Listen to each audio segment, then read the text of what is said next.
We are ready for 3.2. Let's go there. Chapter 3, differentiation rules. You notice, hey, I fixed that typo, shortcuts to avoid limits. We are going to move on now that we know a little something about polynomials and exponentials. We're ready for the product and quotient rules. Let's get to it. Product and quotient rules. Okay, we're going to answer these two questions. What are the derivative of f of x times g of x and the derivative of f of x divided by g of x? We've got a product, derivative of a product, derivative of a quotient. Here are a couple of examples of functions that we'll look at once we know those rules. Right, f of x equals 5x squared e to the x. That would be a product. And f of x equals x to the third over 2x minus 1. That would be a quotient. So now you might think, well, you know, if you're taking a product of functions or a quotient, it turns out that the formulas for these are not as simple as you would hope. They're not as simple as the addition and subtraction. You know, if you're adding or subtracting two functions, it's not at all that straightforward. So let's jump in to the product rule. I'm just going to tell you what it is. The derivative of f of x times g of x would look like this. It turns out there are two pieces to it. They get added together. The first piece has the derivative of f. The second piece has the derivative of g. And they always multiply by the opposite original function, you might say. So f prime of x times g of x plus f of x g prime of x. And there's like some symmetry to that, right? So each has its derivative and then it multiplies by the original function, the opposite function, the original. Okay, whatever. Let's take a look at our first example here, 5x squared e to the x. We'll see how this will play out. So f of x equals 5x squared e to the x. Here's something that I like to do that just, it helps when you're first learning the product rule. When you see it there, when you write it, recognize what the two functions are that are being multiplied, and it helps to underline them. So here, right, our f function, if you will, is the 5x squared, and the g is the e to the x. We're multiplying those together. So let's go and apply our formula. Now, one thing to keep in mind, like, you know, we're calling this, like you could call this f and you could call this g, but then the whole thing is f. And that can, people can stumble on that. Just think the first function and the second function, the first and the second. And we've got the derivative of the first times the second, the first times the derivative of the second. Okay, so how would this play out? Let's start with that first part. So if our first is the 5x squared and the second is e to the x, we need to take the derivative only of the 5x squared, and we're just going to copy the other part. Something like this. So our derivative of 5x squared is 10x. And then we're just going to multiply it by e to the x. And I like to use this little dot just to kind of like visually separate the two. So my derivative here, and then this one's just being copied. Okay, that's the first half. Then we got to do it the other way.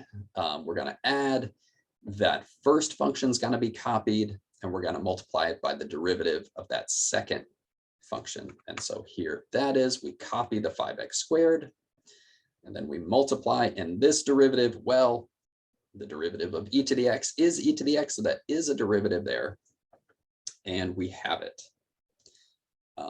Now I like to use, again, kind of like I like to use the dots, and I recommend that just when you're first learning the product rule, just again to kind of help visually separate the different pieces.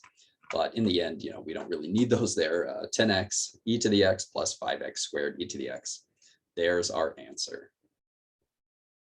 Okay, very nice. If you're wondering maybe like why this product rule is what it is, I'm not going to show you why here. we'd have to go back and use the definition of the derivative with the limit as h goes to 0. And the truth is we don't really need to know it for our class, but if you're curious, that's going to be the very last video for this section. I'm going to show you the proof for the product rule, going back to the definition. Okay, but for now, let's move on. Let's talk about the quotient rule. We'd like to know the derivative for f of x over g of x. And there it is right there.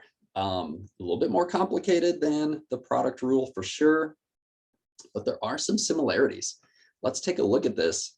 So f of x divided by g. So the way we go about it, we start, it's a fraction for one, which kind of makes sense, kind of expect that. But what happens is you begin with that function in the denominator. That gets repeated here. Then you've got your derivative of your numerator function, f prime. You subtract and you reverse them. You've got the original numerator and then multiplied by the derivative of your denominator. And that all gets divided by the original denominator squared. Kind of an interesting formula. You know, in a way, we kind of see some connections to the product rule, right? Where, you know, kind of each derivative gets its turn. One key difference, though, is that you're subtracting in the middle instead of adding, and that's a big difference. It turns out the product rule is pretty forgiving because you're adding in the middle. You can kind of rearrange the parts, and it's pretty likely to be equivalent to what it was, you know, the formula, the way that I'm presenting it. Not so with the quotient rule.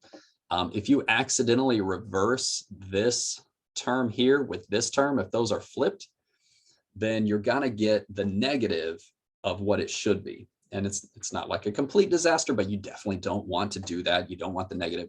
Actually, that could be a complete disaster depending on where the problem goes from there. So I take that back. So here's what people do. There's this limerick that you can memorize. It's kind of goofy.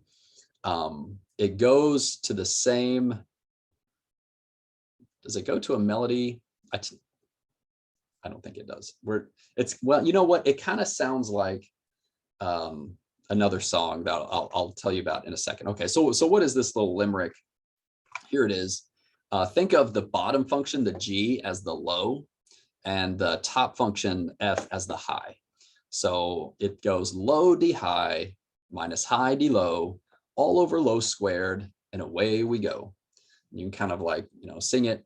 Low d high minus high d low, all over low squared, and away we go. Right? It kind of sounds like hi ho, off to work we go. Here's why this is helpful. So if you remember it, you know, and you just kind of know kind of the rhythm of it, then obviously you got the formula. But if you accidentally reverse those two pieces in the numerator, it's not going to rhyme. Okay, so the key is this part here, this d low rhymes with go. Right? Low d high minus high d low, all over low squared, and away we go. If you switch them, it's not going to rhyme. High d low minus low d high, all over low squared, and away we go. Right? The high, and it doesn't work. Sounds awful. So say it correctly, it rhymes, and it's kind of goofy, and maybe that helps too. All right, so let's see this in an example. F of x equals x to the third over 2x minus 1. Okay, so we have our high is the x cubed and our low is the 2x minus 1. So we'll follow this right here. Let's see it. Low d high. Okay, low d high. So we're just going to copy the low and multiply it by the derivative of the high. Just like that. Be sure to use parentheses there because this will need to distribute. Okay, there's low d high minus high d low. We're going to copy the x cubed, and the d low, the derivative right there is simply 2, so we multiply by 2. And all that's left is dividing by the low squared. No derivative here. It's simply the original denominator getting squared. We're just going to put parentheses on it and square it just like that. And there we have it. We've got the derivative. Now here's the thing. When you guys are taking quizzes and exams, if all I'm asking for is for you to find a derivative, then you will not need to simplify. This right here would be a final answer. Again, if on a quiz or an exam, I say, hey, I just want you to find the derivative of, say, something like this. And you write this, and that's it, full points. I just want to know that you know how to apply, in this case, the quotient rule. Okay. As we go further in the class, or as we see questions where we need to go beyond just taking a derivative, then obviously we're going to get a lot of practice simplifying there. But if all I'm asking is a derivative, I'd actually recommend you don't simplify. And that really highlights what I'm after in that kind of question. Just, do you know the rule that applies here, and can you execute that well? With that said, let me go ahead and show you the simplified version. And, for homework and things in the book, right, in the answer key, they're obviously going to have the simplified versions, and it's just good practice. So here's the simplified version. If we distribute the 3x squared and combine it with this 2x cubed, we would have 4x cubed minus 3x squared all over the quantity 2x minus 1 squared. Don't bother foiling this out. Just leave that denominator as the quantity squared. Even in the simplified version, leave it, please. And you never know, if the numerator might just in fact factor and something would cancel out. Likely not, but even so, just leave it. We kind of like it that way in its squared form. All right, you guys, I'm going to stop this video here. We've got quite a few more. We're going to really get into some challenging examples with product rule and quotient rule next.